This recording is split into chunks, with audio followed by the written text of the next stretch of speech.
ઈસુની જય.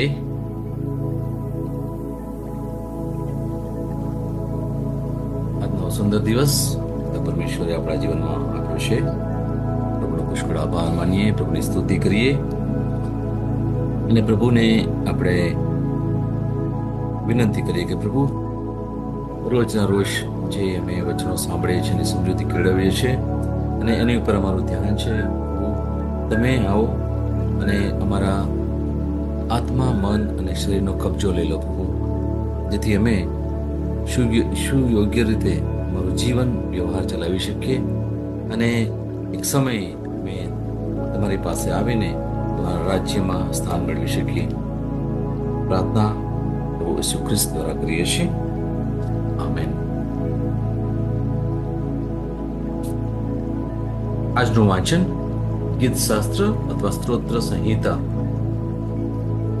અધ્યાય 1, વચન 1 અને 2. ધન્ય છે પ્રભુના લોકને કે જેઓ દુષ્ટોની સલાહ પ્રમાણે ચાલતા નથી, પાપીઓના માર્ગમાં ઉભા રહેતા નથી અને ઈશ્વર નિંદકોના સહવાસમાં બેસતા નથી. એને બદલે પ્રભુનું નિયમશાસ્ત્ર જ તેમનો આનંદ છે અને રાત દિવસ તેઓ તેનું મનન કરે છે.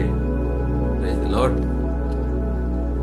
ભલાઓ, આપણે થોડા સમયથી એક વિષય લીધો હતો અને વિષયનું નામ હતું મેં શું વિચારો છો તેનું ધ્યાન ધરો, અને એ આપણે માર્કનો 4 અધ્યાયની 24મી કડીમાં આપણે જોયું કે જેવું વાવશો તેવું લણશો, એના ઉપર આપણે થોડી વાત કરી હતી.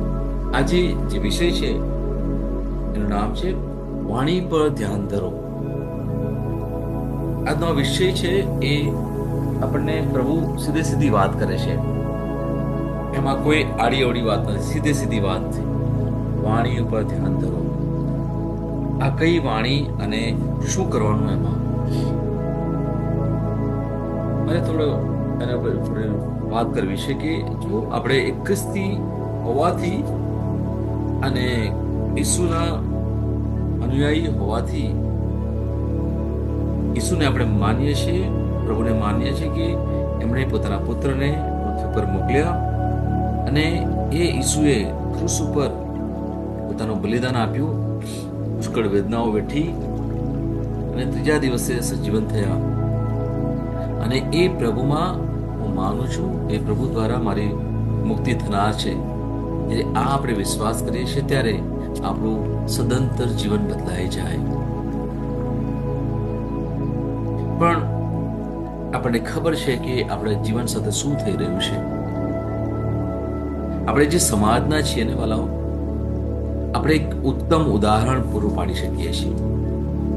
અને મેં જોયું છે ઘણા લોકો એ એક જાહેર જગ્યામાં જતા હશે, કોઈ દુકાને તમે જતા હશો, કોઈ તમે રસ્તામાં હશો, તો આપણે બીજા લોકો કરતા થોડા અલગ તરી આવીએ છીએ.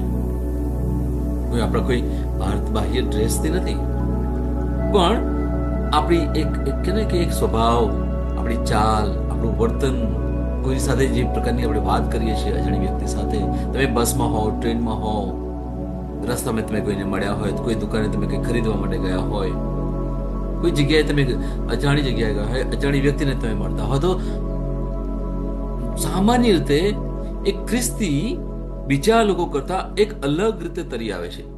શું છે એમાં, આપણે થોડી એમાં પણ વાત કરી શકીએ. અને તમને ખબર હોય તો તમે પણ વિચારશો કે કંઈક તો એવું છે કે ખ્રિસ્તી જાહેરમાં, એક માર્કેટમાં, બજારમાં એક અલગ જ રીતે દેખાતો હોય છે એ વ્યક્તિ. કેમ, શું છે એવું? તો શું છે એ વ્યક્તિનામાં? કઈ અલગ પ્રકારનું એમણે પહેરવેશ પહેર્યું છે? ના. કંઈક એમણે અલગ વેશભૂષા કરી છે? ના. સામાન્ય છે, બધા લોકોની સાથે પડી જાય એ વ્યક્તિ છે. છતાં પણ એ વ્યક્તિ થોડીક અલગ તરી આવે છે, અલગ દેખાય છે. શું છે એમાં એક જ બાબત છે મારા વાલો, કે આપણે બધા અભિષિક્ત છીએ. We are blessed in the name of Jesus. We are anointed. આપણે આશીર્વાદિત છીએ મારા વાલાઓ. એટલા માટે આપણું જે અંતરનું જે જીવન છે, આપણી આંતરિક જાત છે, એ આપણે આપણા શરીર દ્વારા, આપણા વર્તન દ્વારા, આપણા વ્યવહાર દ્વારા એ દેખાઈ આવે છે. હું જ્યારે નાસિકમાં હતો સેમિનારીમાં, ત્યારે અમને ગુરુવારે એક 2.5 કલાકનો સમય મળે, 7 સમયે, કે ભાઈ તમારે બજારમાં કંઈક ખરીદી કરવું હોય તો કંઈ થોડું ફરવું હોય તો તમે ફરી શકો. અને મને હજુ પણ એક પ્રસંગ યાદ આવે છે કે એક દુકાને હું ગયો હતો કંઈક ખરીદવા માટે, અને જે પ્રકારે એ ભાઈ સાથે વાત કરતો હતો, મેં કંઈ બહુ ખાસ વધારે વાત નહીં કરી, અને મને સીધું જ કહ્યું, તમે ખ્રિસ્તી છો? અને મને એકદમ અચંબો આવ્યો તો, તમને કેવી રીતે ખબર પડી કે હું ખ્રિસ્તી છું? નહીં, તમારો જે વર્તન છે ને, તમારો વ્યવહાર છે ને, કંઈક અલગ જ લાગે છે. અને આ ઘણીવાર જો કદાચ તમારી સાથે પણ આવું થયું હશે, પોતાની જાતને ધન્ય માનજો. હું સાચું કહું છું વાલા, તમારી જાતને ધન્ય માનજો. જ્યારે આપણે દુનિયાથી અલગ દેખાઈએ છીએ ને, દુનિયા આપણને એ પ્રમાણે જોઈ લે છે ને, એનો અર્થ એ છે કે પ્રભુએ આપણી ઉપર કેટલો તો આશીર્વાદ ઉતાર્યો છે. પ્રભુ આપણી સાથે ને પાસે છે. આપણે પેલો સ્તોત્ર સંહિતા અથવા ગીતશાસ્ત્ર 91માં જોયું પ્રમાણે, એકવાર એની ઉપર પણ વધારે વાત કરીશું, એમાં બતાવ્યું છે કે પ્રભુના દૂતો આપણી સાથે છે, આપણું રક્ષણ કરે છે, આપણે દોરે છે, આપણે કોઈ પણ વાનાથી દૂર રાખશે. એટલે આપણી પાસે કોણ છે? આપણી પાસે પ્રભુના દૂત છે, અને એ આપણને અલગ બતાવે છે. અને સાથે સાથે આપણું જે જીવન છે ને, આપણે દુનિયાથી થોડું અલગ જીવીએ છીએ. આપણા વિચારથી, આપણા મનથી, આપણી વાણીથી, આપણા વર્તનથી આપણે અલગ પ્રકારનું જીવન જીવીએ છીએ. ઘણીવાર લોકોને સમજણ નથી પડતી, આવો તમે આ કેવું જીવન જીવો છો? પણ આપણી જાતને આપણે ગર્વ માનવાની જરૂર છે મારા વાલો. કેમ? કે એ તો હું નથી, પણ મારી અંદર જે છે ને, એ મારામાં જીવે છે. Praise the lord. એટલા માટે અહીંયા આપણને એક બાબત સમજવાની જરૂર છે. આપણો જે ખ્રિસ્તી સમાજ, એમાં ઘણા બધા પ્રશ્નો છે.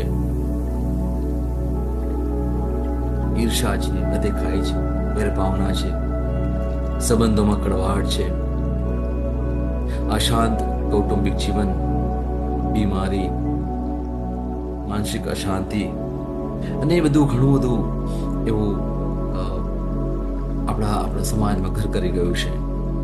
લગ્ન સંબંધો તમે જુઓ, તૂટી રહ્યા છે. એ પછી પ્રેમ લગ્ન હોય કે પછી સમાજે જોડેલા હોય.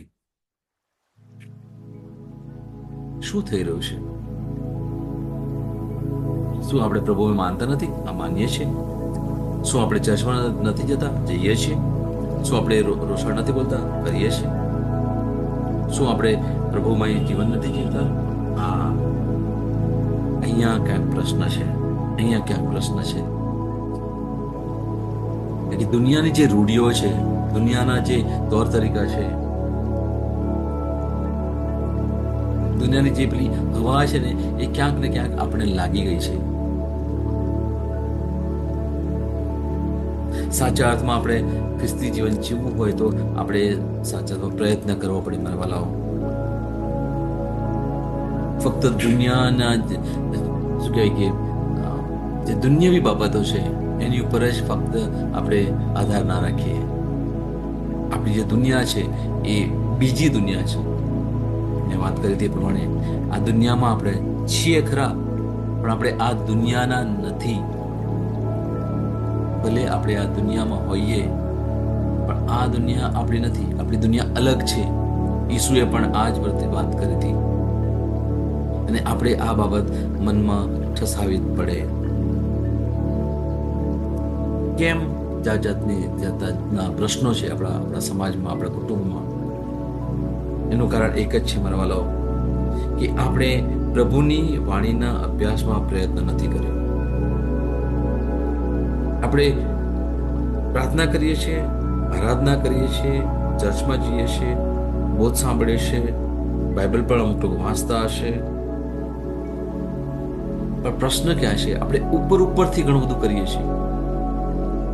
એને હું રૂઢી કહું છું. આપણે રૂઢી પ્રમાણે કરતા રહીએ છીએ કે ભાઈ જવું પડે, કરવું પડે, કહેવામાં આવ્યું છે એટલે આપણે કરીએ છીએ. પણ આપણે પ્રભુની વાણીને આપણા જીવનનું એક અભિન્ન અંગ બનાવવાની બહુ જરૂર છે મારા વાલો. એ આપણાથી અલગ ના થવું જોઈએ. આપણે વાણી પર વિચાર કરવાની જરૂર છે, દિવસ ને રાત્રે.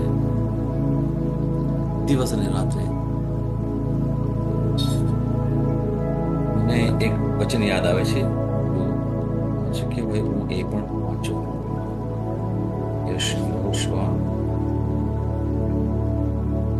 જો તમને ખબર હોય, યહોશુઆનું અથવા એને જોશુઆ આપણે અંગ્રેજીમાં કહે છે, એનું એક પુસ્તક છે, અને એમાં પ્રભુ એની સાથે હોય છે. કારણ કે જે જોશુઆ યા યહોશુઆ જે છે એ અને કહેવાય ને કે એક યુદ્ધો એને બતાવ્યો છે આખા બાઇબલમાં. ઓકે, એનો જે પહેલો અધ્યાય, એની 9મી કડી, જો અહીંયા શું કહે છે, પ્રભુ એને વાત કરે છે કે યાદ રાખ, મેં તને બળવાન અને હિંમતવાન થવાની આજ્ઞા આપી છે. મેં તને બળવાન તથા હિંમતવાન થવાની આજ્ઞા આપી છે. ગભરાઈશ નહીં કે હતાશ થઈશ નહીં, કારણ જ્યાં કંઈ તું જાય ત્યાં હું પ્રભુ તારો ઈશ્વર તારી સાથે છું. ઈશ્વરની જય. આ પ્રભુની એક આજ્ઞા છે જોશુઆને. કે જોશુઆનું કામ મોટાભાગે શું હતું ખબર છે? લડાઈઓ લડવા. જે ઇઝરાયલ પ્રજા સામે જે પણ રાજ્ય એની સામે લડાઈ કરવા આવે, એ સામે બસ એ લોકોને લડાઈ કરીને મોટા ભાગની જે યુદ્ધ છે એ જીતી ગયું. અને પછી આપણે એક સમયે વાત કરીશું યરીકોની પેલી જે દિવાલ, એના વિશે પણ વાત કરીશું. એમાં શું થયું એ તો બહુ સુંદર પ્રસંગ છે. એમાં ઘણી બધી છે ને કે જે રહસ્ય છે એ પણ એક દિવસ આપણે વાત કરીશું. બહુ સુંદર રહસ્ય છે એમાં. અને અહીંયા પ્રભુ એને શરૂઆતથી કહે છે, તું ગભરાઈશ નહીં, હતાશ થઈશ નહીં, કારણ કે તું જ્યાં જઈશ ત્યાં હું તારી સાથે રહેનાર છું. હવે પ્રભુ જો આટલું સરસ વાત કરતા હોય તો પછી આપણને શું ચિંતા કરવાની ભાઈ? આપણે કેમ બે બાગડા થઈ જઈએ છીએ? કેમ આવા આપણે પ્રશ્નોમાં આપણે રજા પચારીએ છીએ? કેમ આપણું મન, આપણું શરીર અને પછી આપણી વાણી કેમ આવી પ્રભુની વિરુદ્ધની છે? ભલો આપણે વિચાર કરવો પડે. એટલા જ માટે આપણું જે વિષય છે વાણી ઉપર ધ્યાન રાખવું. અને અહીંયા આપણે 3 બાબતો જોઈએ. એક આશીર્વાદિત વ્યક્તિ શું કરે છે? આપણે જ્યારે ગીતશાસ્ત્ર અથવા સ્ત્રોતો સંહિતા એનો પહેલો અધ્યાય એની પહેલી અને બીજી કડી પ્રમાણે જોઈએ પ્રમાણે કે ધન્ય છે પ્રભુના લોકને કે જેઓ દુષ્ટોની સલાહ પ્રમાણે ચાલતા નથી, પાપીઓના માર્ગમાં ઉભા રહેતા નથી અને ઈશ્વર નિંદકોના સહવાસમાં બેસતા નથી. ધન્ય છે આવા લોકોને. એના બદલે લોકો શું કરે? પ્રભુનું નિયમ શાસ્ત્ર જ તેમનો આનંદ છે અને રાત દિવસ, ખાલી એક સમય નથી, રાત દિવસ તેઓ તેનું મનન કરે છે. Praise the lord. એટલે અહીંયા શું છે કે દુષ્ટોની જે સલાહ છે, દુનિયાના જે તરીકા છે, એમને રીત રિવાજો છે, એમાં માનતા નથી, રૂઢિઓમાં પડતા નથી. એ રૂઢિ આપણા ધર્મમાં પણ હોઈ શકે. વાલાઓ, હું તો સીધી વાત કરું છું. એનાથી આપણે થોડું સભાન થવાની જરૂર છે. એક તો સલાહ, બીજું શું છે? માર્ગ. પાપીઓના માર્ગમાં એ નથી ઉભા રહેતા. જ્યાં કોઈના વિશે વાત થતી હોય, કોઈને નીચે ઉતારવા માટે, કોઈના વિશે વિરુદ્ધમાં વાત થતી હોય, એવા આપણે લોકો એવા લોકોની સાથે આપણે વાત નથી કરતા, ત્યાં ઉભા પણ નથી રહેતા.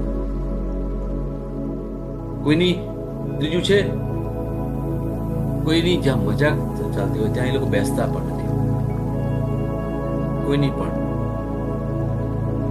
પ્રભુના સેવકની જો કદાચ મજાક પણ ઉડાવતા હોય, એવા આવી સંગતિમાં જે સાચા ખ્રિસ્તી છે તારી જાતને કહેતા હોય એ લોકો ના બેસે. પણ કઈ બાબતો પર ધ્યાન કેન્દ્રિત કરે છે? સૌથી પહેલો છે આનંદ. પ્રભુના ઉપદેશ અને નિયમોમાં આનંદ પામે છે અને આનંદ પણ મેળવે છે. અને બીજું છે ધ્યાન કરે છે. શું કરે છે?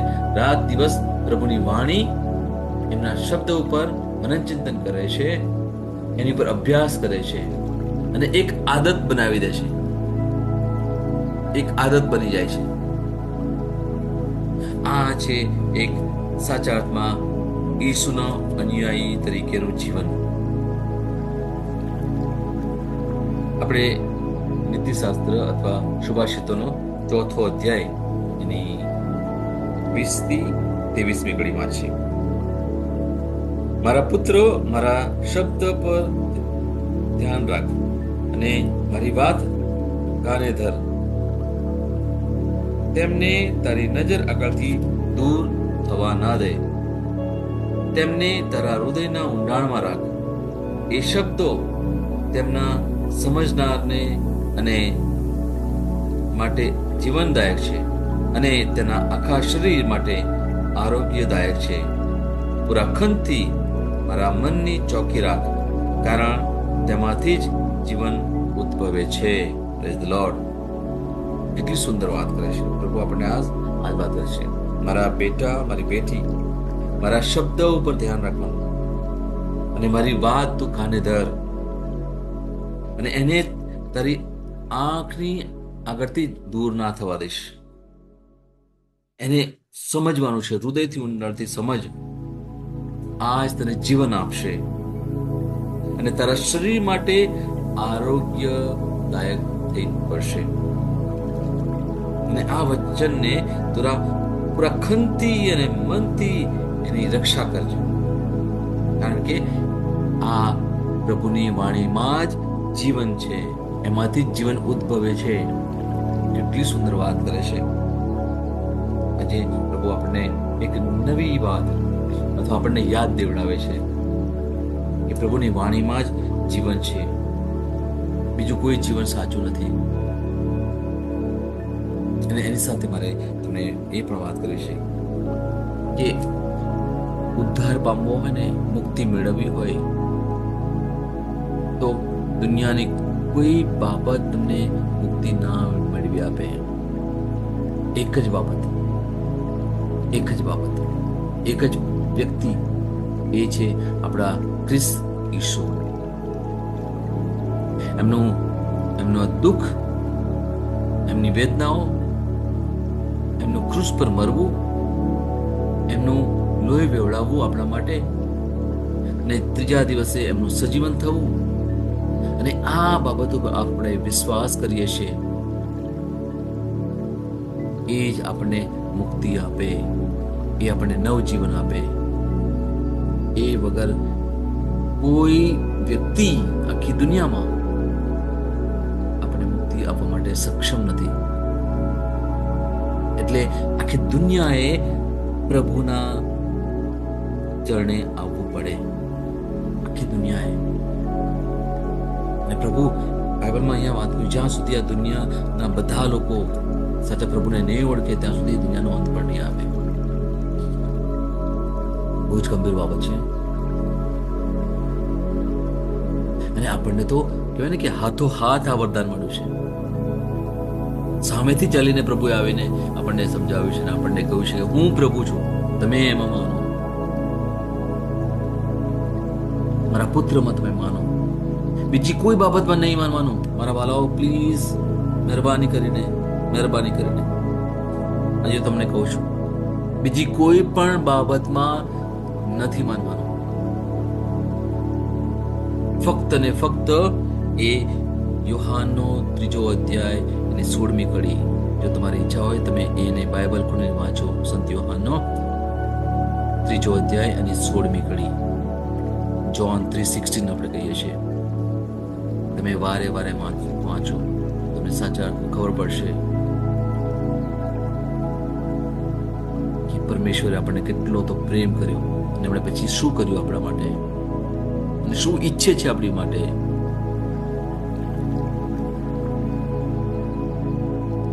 જાગવાની જરૂર છે વાલો. જો ઊંઘતા હોય તો જાગી જાઓ.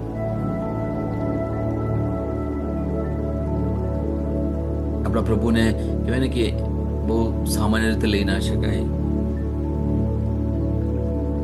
શું આપણું વર્તન વાણી કેવા છે વાલા? હું અમુક વાર સાંભળું છું લોકોને, છોડો ને, એ બધું અમારા માટે નથી, મારા માટે નથી. તો તમારા માટે નથી પછી તો કોના માટે છે? મુક્તિ મેળવવી છે? મુક્તિ મેળવવી હોય તો ચોક્કસ એક જ વ્યક્તિને આપણે પકડી રાખવાની, બીજી કોઈ પણ વ્યક્તિને નહીં, બીજી કોઈ પણ રૂઢિઓને પણ નહીં. એ છે ફક્ત પ્રભુ ઈસુ ખ્રિસ્ત. Hallelujah, praise the lord.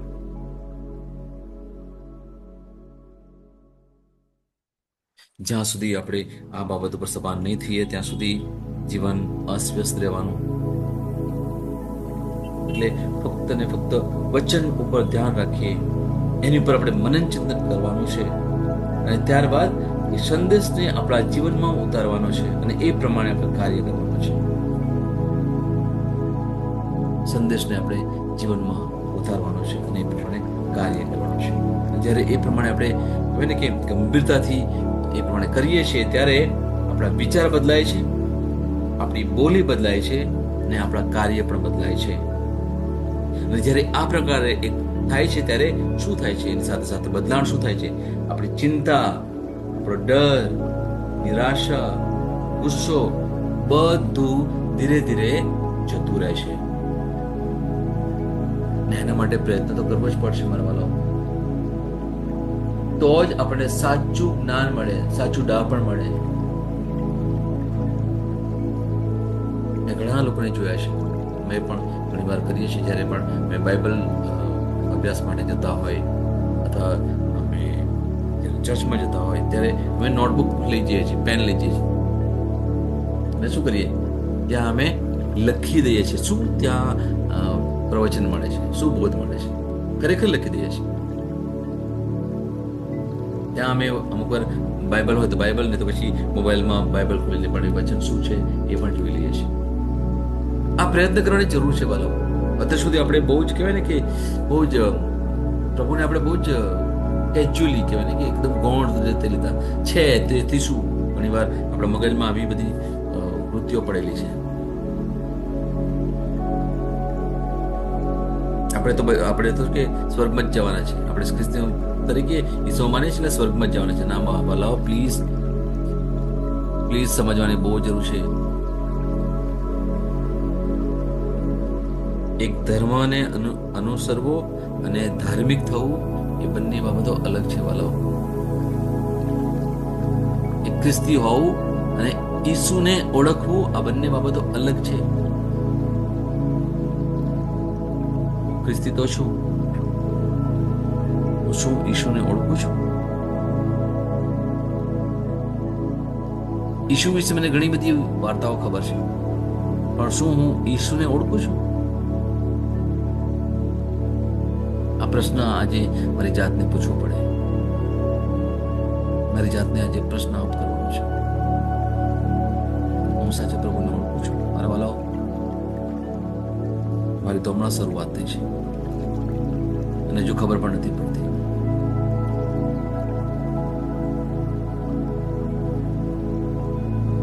સો ટકામાંથી તો કહી શકું કે 0.0001 કહી શકું એટલું ઓળખું છું. હજુ તો 1% પણ નથી ઓળખતો.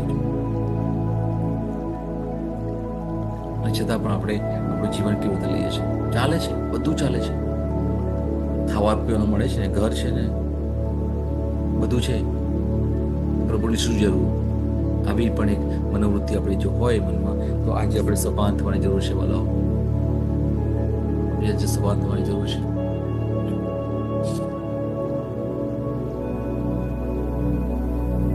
આવો આપણે પ્રાર્થના કરીએ. પિતા પરમેશ્વર, અમે તમારો આભાર માનીએ, તમારી સ્તુતિ કરીએ છીએ. આજનું સુંદર પ્રવચન દ્વારા પ્રભુજી તમે અમને સુંદર શિક્ષણ આપ્યું છે. અમારા જીવનમાં પ્રભુજી તમે કાર્ય કરો, તમારા આત્મા દ્વારા અમે દોરાઈએ પ્રભુ.